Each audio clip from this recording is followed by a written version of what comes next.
food health and hygiene in this video. What is food? Food is one of the basic needs of our body. We all need food to stay alive. जो हमारा शरीर है उसको जो है energy के लिए food चाहिए, हमको जिंदा रहने के लिए भोजन चाहिए. The food that we eat throughout the day make up our diet. We should eat a variety of food to remain healthy. हमें जो है स्वस्थ रहने के लिए, हेल्दी रहने के लिए अलग अलग प्रकार के भोजन की आवश्यकता होती है. वी मस्ट एक्सरसाइज रेगुलरली, हमें डेली एक्सरसाइज भी करते रहना चाहिए. टेक प्रॉपर रेस्ट, हमें अपना रेस्ट भी लेना चाहिए. And follow the rule of cleanliness, और हमारे आसपास जो गंदगी होती है उसको जो है साफ करते रहना चाहिए, हाइजीन मेंटेन करते रहना चाहिए. तो हम आते हैं कंपोनेंट्स ऑफ फूड पे. तो फूड के क्या क्या कंपोनेंट्स होते हैं. तो और food contain certain substances which are the building materials of our body and provide us energy for growth and other activities. हमारे जो है फूड में कुछ ऐसे सब्सटेंसेस होते हैं जो हमारी बॉडी को जो है ग्रोथ करने में, हमारे बॉडी को एक्टिव रखने में जो है हेल्पफुल होते हैं. These substances are called nutrients. इन्हीं सब्सटेंसेस को जो है हम न्यूट्रिएंट्स कहते हैं. और food contains nutrients like carbohydrate, fat, protein, vitamin, minerals, water. ये हमारे जो है फूड कंटेंट्स हैं जो हमारे कंपोनेंट ऑफ फूड के अंतर्गत आते हैं, जिनकी हमें जो है आवश्यकता होती है, नेसेसिटी होती है. किस चीज़ के लिए? हमारे बॉडी को, हमारे शरीर को जो है एक्टिव रखने के लिए, एनर्जाइज, ऊर्जा से भरा हुआ महसूस रखने के लिए. तो हम बात करते हैं सबसे पहले कार्बोहाइड्रेट की. कार्बोहाइड्रेट क्या होता है? तो कार्बोहाइड्रेट जो है हमें एनर्जी देता है, ऊर्जा प्रदान करता है. Carbohydrate give us energy to work. Carbohydrate in food remain as sugar and starch. Some source of carbohydrate are potato, rice, bread, etc. आप जो है डेली जो चीज़ें खाते हैं जैसे आलू, चावल, ये सब जो है कार्बोहाइड्रेट से भरे होते हैं. इसमें कार्बोहाइड्रेट मिलता है. और ये कार्बोहाइड्रेट क्या होता है? स्टार्च भी हो सकता है, शुगर भी हो सकता है. तो कार्बोहाइड्रेट जो है क्या करता है? वो जो ग्लूकोज होता है उसको ब्रेक करता है, और ब्रेक करने के बाद उसकी एनर्जी जो है हमारे मसल्स में और हमारे ब्रेन में जो है सप्लाई करता है, जिससे हमारी मसल्स स्ट्रांग होती हैं. फिर हम नेक्स्ट बात करते हैं फैट. फैट जो है हमें कार्बोहाइड्रेट से ज़्यादा एनर्जी देता है, लेकिन कभी कभी क्या होता है, जो फैट अगर हम ज़्यादा गेन कर लेते हैं तो वो हमारे शरीर में एक इलनेस को जो है पैदा करता है, उसको बोलते हैं हम ओबेसिटी. तो जो सोर्स होते हैं हमारे फैट के वो क्या क्या हैं? Cheese, milk, ghee, nuts etcetera. तो food rich in fats and carbohydrates is known as energy food. तो फैट और कार्बोहाइड्रेट के जो फूड होते हैं इनको हम बोलते हैं energy foods, energy giving foods. अब हम बात करते हैं प्रोटीन की. तो प्रोटीन क्या होता है? Protein is necessary, essential for the growth and maintenance of our body. हमारे शरीर की जो है ग्रोथ के लिए, विकास के लिए, डेवलपमेंट के लिए जो है प्रोटीन बहुत आवश्यक है. और body need protein to repair worn out cells and build body tissues. जब आप लोग देखते होंगे, आप लोगों को कहीं चोट लग जाती है, कहीं कट जाता है, तो कुछ टाइम के बाद जो है वो चोट सही हो जाती है. क्यों? कैसे? तो इस चीज़ को सही करने का काम जो है प्रोटीन का है. प्रोटीन जो है इस चीज़ को सही करता है.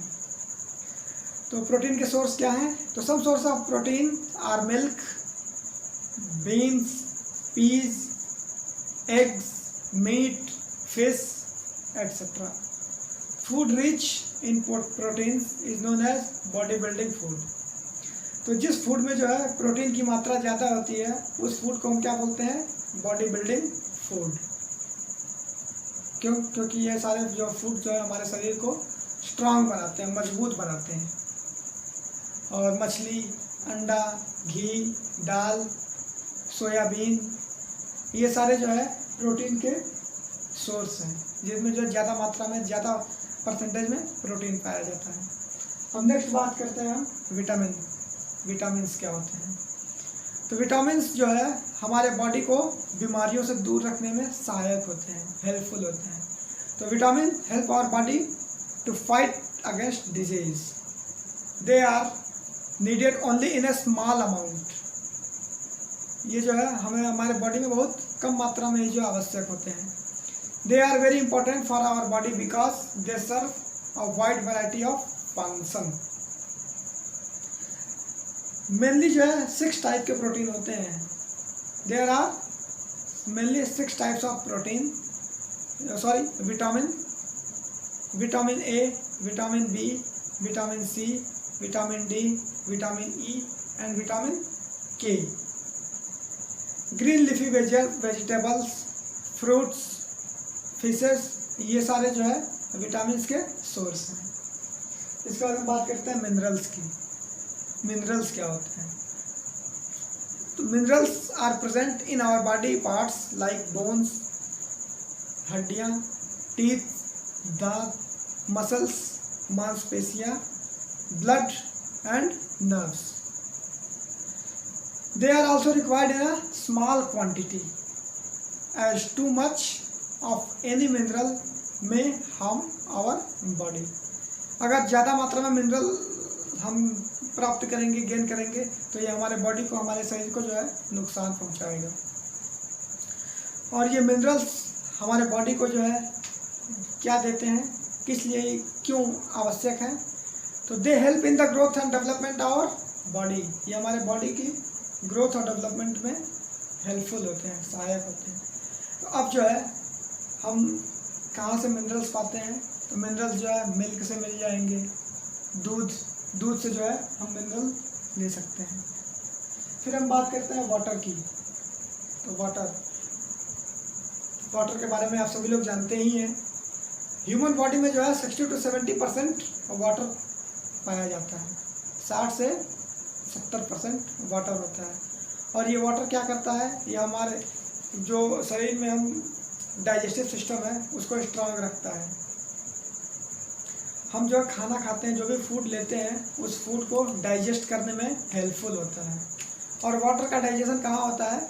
तो वाटर का डाइजेशन हमारी लार्ज इंस्टेंटाइन में होता है, बड़ी आंत में। ये जो है स्मॉल इंस्टेंटाइन में नहीं डाइजेस्ट होता है। हमारी इंस्टेंटाइन 2 प्रकार की होती है, एक लार्ज इंस्टेंटाइन और स्मॉल इंटेस्टाइन। तो वाटर जो है लार्ज इंस्टेंटाइन में डाइजेस्ट होता है। तो डेली हमें कम से कम 8 से 10 ग्लास वाटर लेते रहना चाहिए। डेली 8 से 10 ग्लास पानी पीते रहना चाहिए। पानी पीने से जो हमारा शरीर स्वस्थ होता है, हेल्दी होता है। और नेक्स्ट बात करते हैं हम एक्सरसाइज की क्या आवश्यकता है। तो मनुष्य को जो स्वस्थ रहने के लिए, फिट रहने के लिए डेली एक्सरसाइज करते रहना चाहिए। एक्सरसाइज करने से क्या होता है? एक्सरसाइज करने से हमारे शरीर की जो हमारी बोन्स हैं, हमारी मसल्स हैं, वो स्ट्रांग होती हैं, मजबूत होती हैं। और क्या जो फ़ायदे हैं इस एक्सरसाइज के? एक्सरसाइज करने से हमारे शरीर का जो है ब्लड सर्कुलेशन मेंटेन रहता है और हमारी हार्ट बीट ये भी जो है मेंटेन रहती है। इसके अलावा एक्सरसाइज करने से जो है हमारे शरीर में जो भी बीमारियां होती हैं वो दूर होती हैं। एक्सरसाइज करने से मनुष्य जो है फिट रहता है, उसका शरीर फिट होता है एकदम। इसके बाद आता है रेस्ट। अब एक्सरसाइज के बाद रेस्ट। तो रेस्ट का क्या यूज है? तो मनुष्य को जो है स्वस्थ रहने के लिए, हेल्दी रहने के लिए रेस्ट भी करते रहना चाहिए। अगर हम कंटिन्यू वर्क करेंगे, एक्शन लेंगे, तो हमारा बॉडी जो है वो क्या होगा? वीक हो जाएगा, कमज़ोर, थक जाएगा। तो फिर हम उस एनर्जी से जो है उस काम को नहीं कर पाएंगे जिस एनर्जी से जो है हम उस किसी भी काम को कर सकते हैं। तो इसके लिए जो है रेस्ट बहुत ही आवश्यक है। रेस्ट लेने से जो है हमारा बॉडी फिर से एक्टिव रहता हो जाता है, स्ट्रांग होता है उसी काम को करने के लिए। इसके अलावा रेस्ट लेने से और क्या होता है, जो हमारे बॉडी का पोस्चर है वो मेंटेन रहता है। अब बॉडी पोस्चर का मतलब जैसे खड़े होने का जो है सही तरीका क्या है, बैठने का सही तरीका क्या है, वॉकिंग चलने का सही तरीका क्या है, रनिंग दौड़ने का सही तरीका क्या है। तो ये सारी चीज़ें जो है हमारा बॉडी पोस्चर कहलाता है। तो अगर रेस्ट में नहीं रहेंगे हम, अगर रेस्ट नहीं लेंगे तो बॉडी पोस्चर हमारा बिगड़ जाएगा। बॉडी पोस्चर बिगड़ जाएगा तो क्या होगा, हमारे शरीर की शेप बिगड़ जाएगी। तो एक्सरसाइज के साथ साथ जो है रेस्ट भी उतना ही आवश्यक है जितना एक्सरसाइज। Thank you.